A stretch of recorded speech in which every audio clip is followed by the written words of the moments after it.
82,62,629 টাকা হচ্ছে আপনার কিডনির মার্কেট ভ্যালু। এক একটা কিডনির মার্কেট ভ্যালু। আপনার হাড়ের মার্কেট ভ্যালু হচ্ছে 4,78,74,645 টাকা। আর আপনার লিভারের মার্কেট ভ্যালু হচ্ছে 2,39,37,322 টাকা।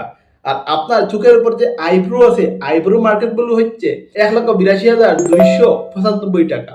আর সম্পূর্ণ আপনার মার্কেট ভ্যালু হচ্ছে 66,82,15,000 টাকা। তাহলে এখন থেকে নিজেকে গরিব বলার পূর্বে একবার আয়নায় নিজের চেহারা দেখে নেবেন। 82,62,629 টাকা হচ্ছে আপনার কিডনির মার্কেট ভ্যালু। এক একটা কিডনির মার্কেট ভ্যালু। আপনার হাড়ের মার্কেট ভ্যালু হচ্ছে 4,78,74,645 টাকা। আর আপনার লিভারের মার্কেট ভ্যালু হচ্ছে 2,39,37,322 টাকা। আর আপনার চোখের উপর যে আইব্রো আছে, আইব্রো মার্কেট ভ্যালু হচ্ছে 1,82,295 টাকা। আর সম্পূর্ণ আপনার মার্কেট ভ্যালু হচ্ছে 66,82,15,000 টাকা। তাহলে এখন থেকে নিজেকে গরিব বলার পূর্বে একবার আয়নায় নিজের চেহারা দেখে নেবেন।